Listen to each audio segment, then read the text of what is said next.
Hey guys, today we're going to do a really simple negative painting tutorial. This is a technique that I've struggled with in the past, but I think I've got it. In the past, I've used masking fluid to sort of mask off my areas. I am not going to do that this time. So the point of negative painting is you define your forms, not by what you fill in, but by what you leave out. So I'm going to work in monochrome today, so that means I'm working with some more undersea green.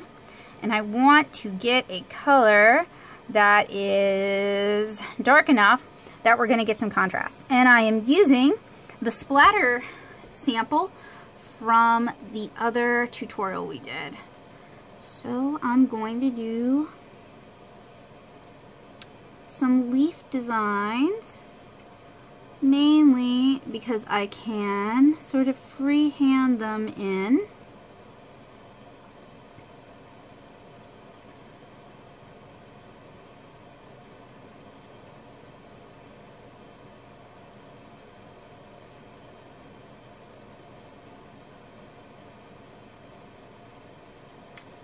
And what I have to remember about negative painting is I have to remember all the spaces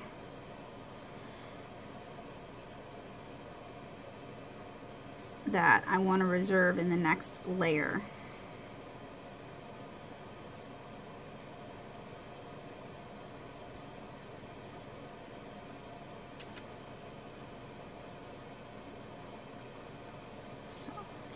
Freehanding some leaves in.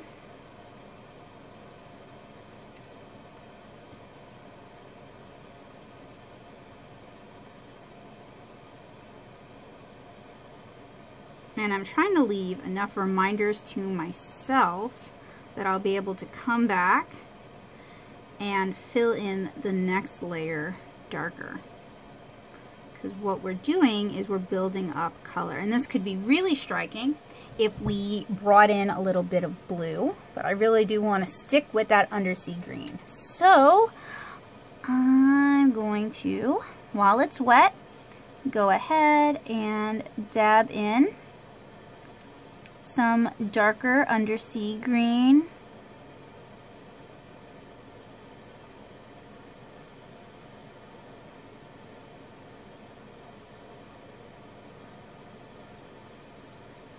Get some wet into wet blending effects and then let that dry. So this isn't entirely dry, but I thought I would go ahead and reestablish the center line on some of these leaves that are a little bit hidden. Oh, started to fade out there because it was still wet. All right, so let that finish drying. So now I have the reverse problem. Those lines I just added are still wet.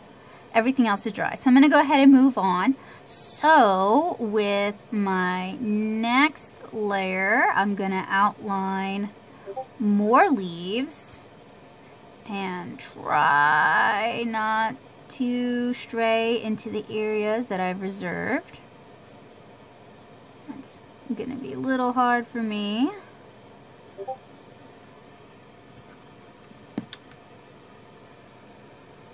But slow and steady wins the race. I'm gonna outline those leaf forms and just fill that in.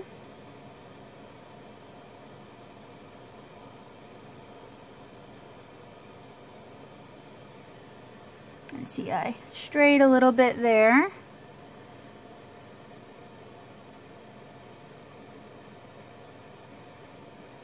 Let's try and clean it up a little bit. That ought to help. At this point, I'm painting pretty thickly. Whoop.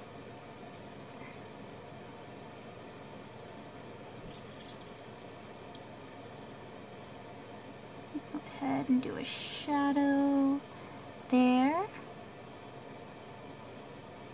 Anyway, I think you guys can get the gist of negative painting. You're basically reserving areas. This is very much a simplification though, because there's some really beautiful negative painting where they will go in to certain areas and add details.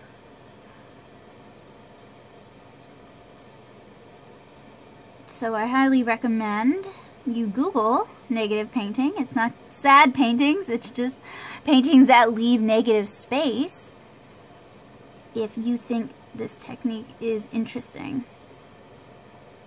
There is lots of inspiration out there for you. Lots of amazing watercolorists who do a phenomenal job. So, going to give that a chance to dry, and then we'll see what we get. So, it is still wet. I'm going to see if I can darken up some of these areas. I might not be able to. Just brushing in some really concentrated color, working really thickly, and just dabbing it into the areas that are still wet.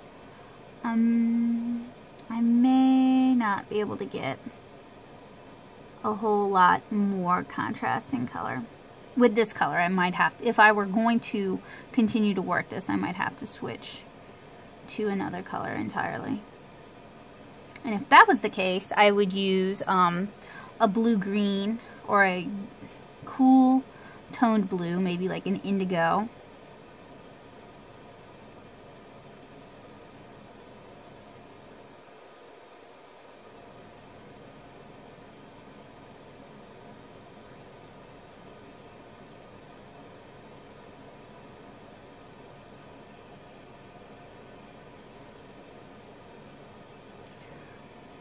Alright, that's looking pretty good. I think that's about finished. Alright, all finished and dried. I hope you found this quick negative painting tutorial to be helpful, useful, and informative. If you did, let me know in the comments below. If there are any other techniques that you'd like to see demonstrated, let me know that as well. And please check out some of my other tutorials here on this channel and over at the blog. I look forward to seeing you guys again really soon with another quick and easy watercolor tutorial. And I recommend you check out some of my longer watercolor tutorials here on this channel. So have a great day, guys. Bye!